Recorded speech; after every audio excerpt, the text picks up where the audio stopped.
Each morning, Lord Chaitanya sat alone beneath this tamarind tree and relished the joy of chanting Hare Krishna. In the afternoons, he explained the importance of chanting to his many visitors. The Lord's footprints now memorialize the spot. Lord Chaitanya asked two of his closest associates, Rupa and Sanatan Goswami, to live in Vrindavan, excavate the lost holy places of Krishna's pastimes, and write books about Krishna consciousness.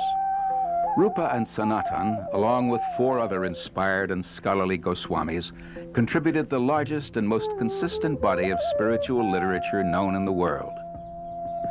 They established temples and taught Krishna consciousness by their exemplary lives. For 6 years, Lord Chaitanya had traveled extensively in India. Now 30 years old, he would spend the rest of his days with his associates in Jagannath Puri.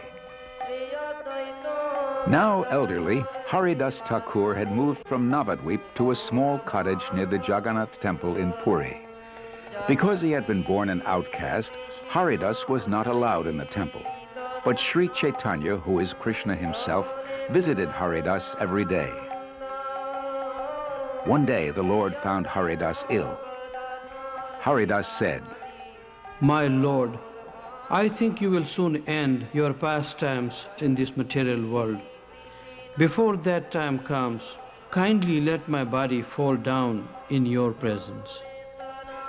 A few days later, when the Lord came to visit, Haridas fixed his eyes on the Lord's face, chanted Shri Krishna Chaitanya, and gave up his earthly life to return home to the spiritual world.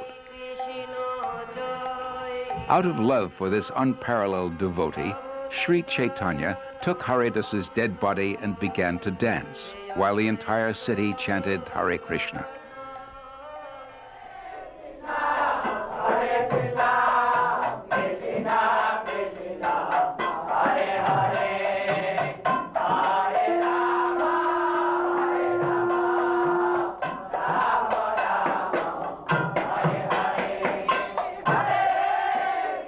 To honor Haridas's passing, the Lord collected sanctified food and distributed generous helpings to all the devotees, saying, "All glories to Haridas Thakur, who attained perfection by chanting the holy name of the Lord."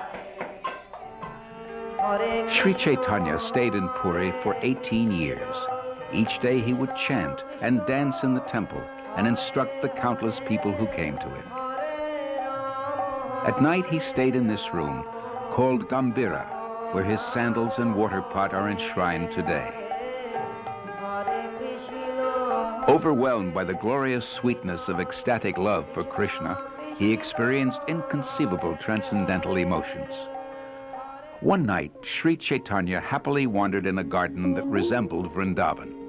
Suddenly, he saw Lord Krishna. He began running toward Krishna, but Krishna smiled and disappeared. Another night, the devotees found Sri Chaitanya lying near the Jagannath temple. The Lord was unconscious in the ecstasy of sadness, feeling separation from Krishna. The year 1534. One day, devotees saw Sri Chaitanya, now 48, enter a temple of Krishna. He never came out. He had amalgamated himself with the deity of Krishna on the altar. Thus, the Lord concluded his pastimes on earth and returned to his eternal abode in the spiritual world.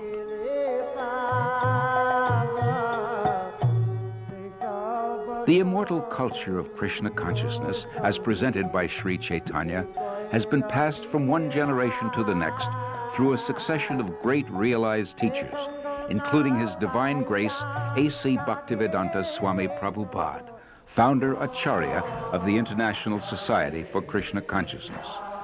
Srila Prabhupada wrote more than 60 books on Lord Chaitanya and Krishna consciousness. He founded schools, temples, and farming communities on 6 continents. He installed deities of the Supreme Lord throughout the world, and he inaugurated the chariot parade and distribution of sanctified food worldwide. It was Srila Prabhupada who carried Sri Chaitanya's storehouse of love of God beyond the shores of India and began to fulfill Sri Chaitanya's prediction, "One day my names will be chanted in every town and village in the world." In 1984, Srila Prabhupada's disciples began an 18-month walking pilgrimage, retracing Lord Chaitanya's route throughout India, reminding millions of his great spiritual message.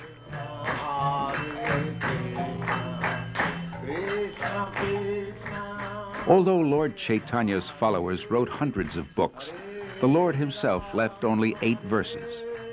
"My dear Lord Krishna," he prayed, "let there be all victory for the chanting of your holy names, which cleanses the heart and stops the miseries of material existence.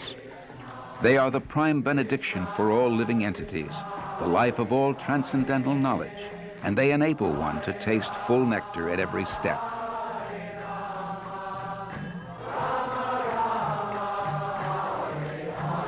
"Oh, my Lord, when will my eyes be filled with tears of love as I chant your holy names?